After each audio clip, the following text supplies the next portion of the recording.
For the first time ever, Capcom decided to release a Devil May Cry game on a platform other than Sony's. Xbox 360 owners will get the chance to experience Devil May Cry 4, as the game has been released for both the PS3 and the 360. So what is Devil May Cry like for the 360? Here's my review. Devil May Cry 4 introduces a new character by the name of Nero.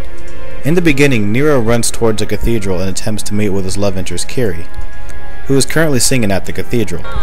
After some demon slaying, Nero finally arrives just in time for the end of the song. While Kiri and other members of the Order join in prayer, Nero sits impatiently bored. Soon after, Dante breaks in from the top and assassinates the High Priest of the Order, Sanctus. After that, he begins killing all the other members of the Order. Thinking Kiri would be in danger, Nero goes forth and attacks Dante, bringing forth the first battle. If you select the tutorial mode in the beginning, then this battle will have screens frequently pop up showing you how to play the game. If you're new to the series, this is probably a good thing. As the story progresses, you meet several characters both good and evil, but I won't spoil that for you. The story of this game is pretty solid, except for some of the dialogue. Some of the lines spoken by the characters often sound cheesy and lame. Fire's bad for the complexion. I burn easily. Never tan. When I came to this world 2,000 years ago, there was no such. But they don't damage the game or story by much. There's even a bevy of sexual themes to make up for it, for those who are into that sort of thing anyways. But all in all, everything works out fine. Now let's talk about the gameplay. Just like in previous games in the series, the combat system is a shining point of the game. When fighting enemies, your style is praised depending on how well you perform combos. Ranks range from the lowly D to the ever so high SS. If you get enough high combos, you're rewarded with Proud Souls at the end of the mission. These can be used to purchase upgrades for your weapons and your skills. Regular combat can be executed in a number of ways. You can shoot enemies from a distance with the blue rose, strike down enemies nearby with the red queen, or grapple enemies with the double bringer. Each of these can be upgraded to do more combos and execute better rankings. And it makes the game less challenging, which for some can be a good thing. This game can get difficult when playing in Devil Hunter mode, especially if your character is set to manual instead of automatic. Manual lets your character attack enemies by individual button tapping, whereas in automatic you just simply have to hold down an attack button for numerous attacks. This makes gaining combos easier. About halfway through the game, beginning at mission 11 on up to 18, you get to control Dante. His moveset is similar to Nero's, only without the Devil Bringer, and Dante has different abilities. The Devil Bringer was replaced with the style classes Dante had in previous Devil May Cry games: Gunslinger, Swordmaster, Royal Guard, and Trickster. Each of these styles can now be easily activated with a simple push on the D-pad. Also throughout Dante mode, you'll encounter some new and powerful weapons that become very helpful throughout the game, but I won't spoil those for you as well. It's just too bad you can't use them in the last two missions. Next to buying upgrades, you can also buy items that can help you out during the game, which can be purchased with red orbs that are found everywhere in Devil May Cry 4. Speaking of orbs, each color on a specific orb has a different effect. The green orbs heal your health, red orbs are basically your currency, yellow orbs revive you after you've been killed, blue orbs increase your life meter if you collect 4 at a time, and finally the purple orbs increase your devil gauge. Aside completely from combat, Devil May Cry 4 has a small amount of puzzle solving. Solving puzzles opens new passages and progresses the game.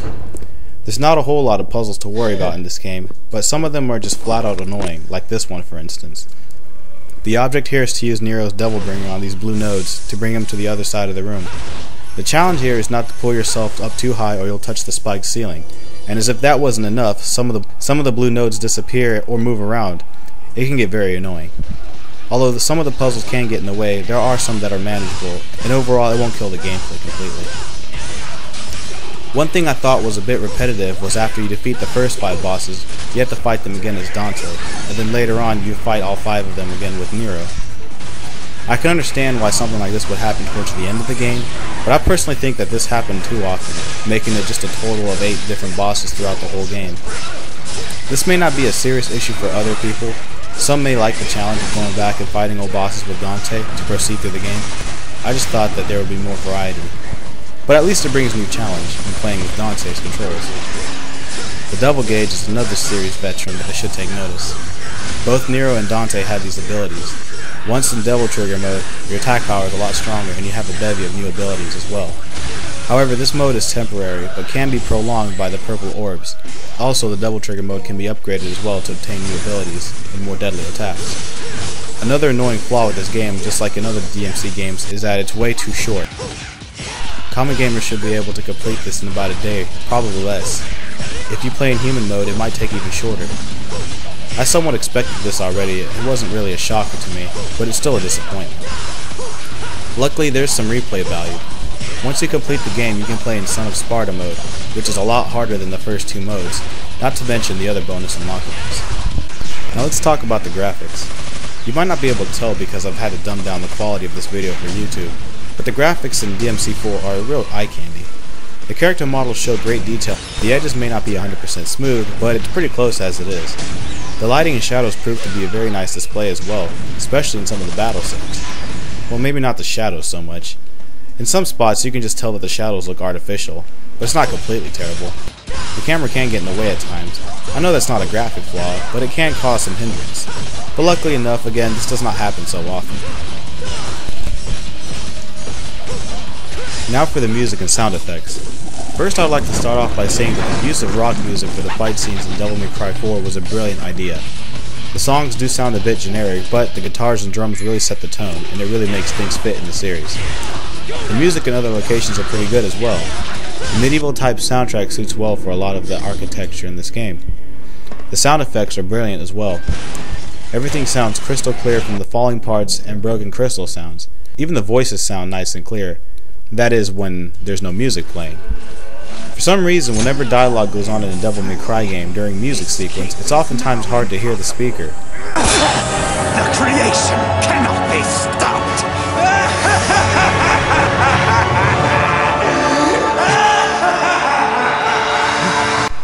It's pretty annoying, but thankfully this can be remedied with the subtitles, so everything works out in the end. In conclusion, Devil May Cry 4 is a pretty good game.